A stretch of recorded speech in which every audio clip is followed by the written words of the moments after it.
Welcome to my channel Perfect Class. My name is Sadiq Khan. Today we are going to discuss a new question. Class 8 maths revision start कर रहे हैं इसमें revision solve करेंगे आज।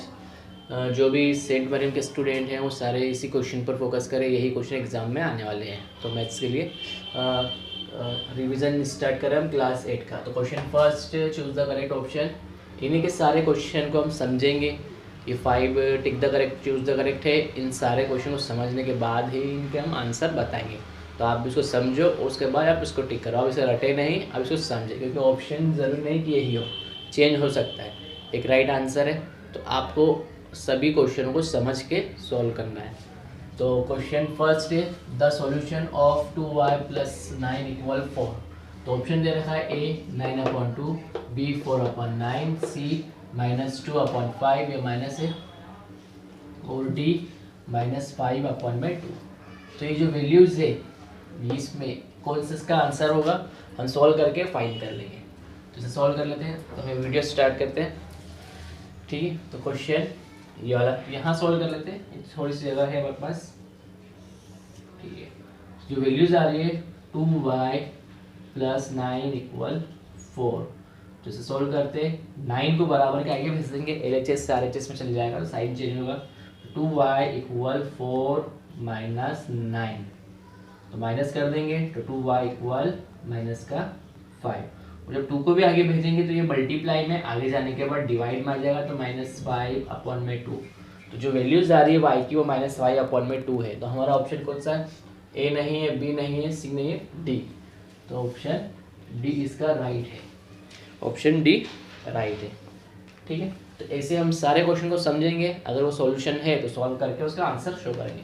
तो ये y की वैल्यू क्या आ रही है? -5/2, जो कि डी का इसका आंसर रहेगा। नेक्स्ट क्वेश्चन देखते हैं। नेक्स्ट क्वेश्चन है, find the value of x। हमें x की वैल्यू फाइंड करना है। If 7x - 9 = 16। अगर ये वैल्यूज है तो a की वैल्यू है x = 25/7, b की वैल्यूज है x = 7/25, c x = 7, d x = 25। तो सॉल्व करते हैं। तो 7x - 9 = 16, ये वैल्यूज है। यहाँ हमें फाइंड करना है x की वैल्यू क्या है। तो इस लाइन को बराबर के आगे भेज देंगे, ये प्लस में है, LHS से RHS में जाएगा, तो उसका साइन चेंज होगा। तो वैल्यूज आ जाएगी 16 + 9, माइनस में था, इधर आने के बाद प्लस हो गया, प्लस कर लेंगे, तो वैल्यूज आ जाएगी 16 और 9 हो जाएगा 39 और 25, ठीक है। 25 आ जाएगा, 7 को आगे भेज देंगे, 7 मल्टीप्लाई में आगे देकर डिवाइड में आ जाएगा, 25/7। जो आंसर आ रहा है इसका 25/7 है, जो कि कहाँ आंसर आ रहा है? मेरा फर्स्ट वाला। तो ये हमने राइट कर दिया। तो सेकंड के जो आंसर है वो फर्स्ट ए वाला, x = 25/7। नेक्स्ट क्वेश्चन देखते हैं। If angle A and angle C are two opposite angle of parallelogram, then आपको बता दूं, अगर क्वेश्चन में वर्टिकली अपोजिट एंगल है तो आपको बता दूं वो इक्वल होते हैं। Vertical opposite angle are equal. तो यहाँ पर इक्वल वाला जो ऑप्शन है डायरेक्टली आप बता सकते हो उसका आंसर। ये तो इसका लेस देन और ग्रेटर देन हो गया, ये इसका इक्वल है, ये लेस देन हो गया ए का, और नन ऑफ दिस। तो इसका आंसर है बी, क्योंकि vertically opposite angle are equal है ना। देन तो सी बी इसका आंसर रहेगा, एंगल ए = एंगल सी, ठीक है। थर्ड कंप्लीट हो गया। Fourth, a square has a dash diagonal. तो एक स्क्वायर में कितने डायगोनल होते हैं ये पूछा है। तो एक स्क्वायर में एक कोई भी जो 4 लाइंस आती है उसमें 2 डायगोनल बनते हैं। कोई भी शेप हो, डायगोनल उसमें 2 ही बनेगा। तो ए बी सी वाला इसका आंसर करेक्ट है, तो यहाँ 2 आ जाएगा। नेक्स्ट क्वेश्चन सोल्व करते हैं, इसे रफ कर देते हैं।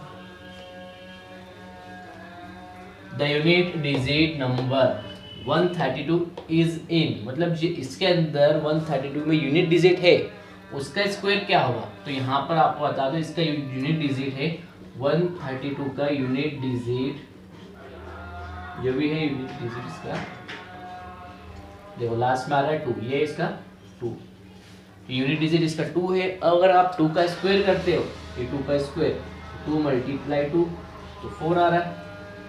तो इसका आंसर क्या है 4। अगर 132 है तो उसका यूनिट डिजिट 2 है, 2 का स्क्वायर करेंगे 2 मल्टीप्लाई 2 4 आ जाएगा। तो आंसर कौन सा आ रहा है डी। तो 5 का आंसर डी है, 4 का आंसर सी है और थर्ड का आंसर बी आ रहा है, सेकेंड का आंसर ए है और फर्स्ट का आंसर डी है। तो ये सारे हमने क्वेश्चन कंप्लीट कर लिए। ये tick the choose the correct option है, यही क्वेश्चन एग्जाम में आएंगे, तो आप इसको प्रैक्टिस करो, समझो और उसके बाद सॉल्व करो। तो ये हमारा फर्स्ट क्वेश्चन कंप्लीट हो गया। हाँ, नेक्स्ट क्वेश्चन सेकेंड और थर्ड क्वेश्चन की वीडियो है ये। अब आप इस सारे क्वेश्चंस को देखें और समझें। तो question number second, fill in the blanks, vertically opposite angle are. तो क्वेश्चन में यहाँ डैश आ रहा है, वर्टिकल अपोजिट एंगल। मैं आपको बता दूँ वर्टिकल अपोजिट एंगल इस टाइप से बनते हैं, कोई भी शेप्स हो उसमें ये एंगल और ये एंगल या फिर ये एंगल और ये एंगल, तो ये आपस में एक दूसरे के वर्टिकल है, वर्टिकल अपोजिट है। इसके अलावा जो शेप्स होता है, जैसे हमारा बोर्ड है, बोर्ड का जो कॉर्नर से इस कॉर्नर तक का, ये भी वर्टिकल अपोजिट एंगल आता है। तो ये सारे एंगल्स इक्वल होते हैं। इसकी बात करें, यहाँ अगर ए है तो और ये बी, तो ए और बी इक्वल है। यहाँ एक्स और वाई, तो एक्स और वाई इक्वल है, तो vertical opposite angle are equal. तो आपको ये याद रखना है। तो यहाँ पर आ जाएगा equal, vertical opposite angle are equal. Then next देखते हैं सेकेंड क्वेश्चन क्या है। तो सम ऑफ एंगल, अब सम ऑफ एंगल ये ट्राइंगल, पैरेललोग्राम और पेंटागन, हेक्सागन, इन्हें सब सॉल्व करने पर इसका ये फॉर्मूला यूज़ होता है जिसमें सम ऑफ एंगल चाहिए। तो उसका फॉर्मूला क्या है, उसे कंप्लीट करना है। तो n-2 मल्टीप्लाई 180 डिग्री, 180 डिग्री इसका फॉर्मूला है, जिसमें n नंबर को शो करता है, साइड नंबर ऑफ साइड को। कोई भी एक डायग्राम है, जैसे एक हमने ये लिया रेक्टेंगल एरिया, तो ये रेक्टेंगल इसमें 4 साइड है, तो यहाँ n की जगह आ जाएगा 4। तो इस टाइप से नंबर ऑफ साइड इसके डिसाइड होती है, जिसे हम n से शो कर रहे हैं, डिनोटेड बाय n, है ना। नंबर ऑफ साइड को डिनोटेड बाय n से शो करना है, तो यहाँ आ जाएगा 180 डिग्री। फिर थर्ड क्वेश्चन है पेंटागन। तो पेंटागन में आपको बता दूँ एक शेप है जिसमें 5 साइड होती है, 1 2 1 2 3 4 ये 5। ये जो शेप बन रहा है एक पेंटागन का है। शेप कैसा भी हो सकता है, लेकिन उसकी जो लाइंस है उसमें 5 साइड होना चाहिए। तो अगर ये 5 साइड है तो इसे हम पेंटागन कहेंगे।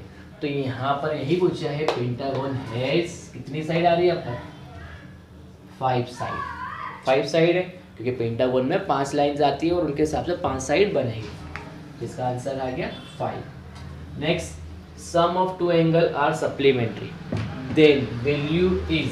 तो आपको बता दो सप्लीमेंट्री एंगल अगर होता है तो वहाँ पर लीनियर पेयर बनता है, और लीनियर पेयर जो बनता है वो इस टाइप से होगा। ये यहाँ से स्टार्ट, अगर 0 है तो ये 180। अगर आप आपके प्रोटेक्टर में देखोगे, डी में देखोगे, जो आप हिंदी में चांदा कहते हैं इसे, उसमें देखोगे 0 से स्टार्ट होता है और यहाँ पर 180 पे ख़त्म हो जाता है। तो अगर उस पूरे 180 में अगर कोई एंगल, 2 एंगल बनाए जा रहा है जिनका टोटल अगर 180 है, तो वहाँ पर लीनियर पेयर कंप्लीट होता है। लीनियर पेयर जब बनता है जब 180 डिग्री उसमें होना चाहिए टोटल। तो 180 डिग्री लीनियर पेयर है तो वो बनाता है सप्लीमेंट्री एंगल, वो सप्लीमेंट्री एंगल बना लेता है। तो क्वेश्चन में पूछा है सम ऑफ 2 एंगल आर सप्लीमेंट्री, अगर 2 सप्लीमेंट्री के एंगल है तो उनका सम प्लस करने पर देन वैल्यू क्या होगी। तो यहाँ से यहाँ तक पहुँचने में 180 डिग्री आ रहा है, 180 डिग्री आ रहा है, तो उसकी जो भी वैल्यूज होगी वो होगी 180 डिग्री। तो आप इसको डायरेक्ट भी याद कर सकते हैं, अगर सप्लीमेंट्री एंगल है तो 180 डिग्री आएगा, 180 डिग्री रहेगा। इसका आंसर आ गया 180 degree. 5, octagon has side. Octagon में कितनी साइड होती है वो शो करना है। तो आपको बता दूं ऑक्टागोन, उसके नाम से ही आपको समझ में आ रहा है, ऑक्टागोन 8 को रिप्रेजेंट कर रहा, 8 नंबर को, है ना।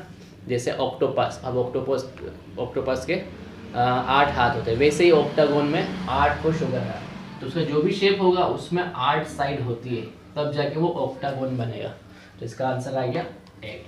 तो ये फिल इन द ब्लैंक्स तो कंप्लीट हो गए, है ना। उसके बाद है ट्रू फॉल्स। तो सेकेंड क्वेश्चन के 5 हमने 5 पार्ट्स ले लिए, 5 उसके नंबर, उसमें fill in the blanks complete हो गए।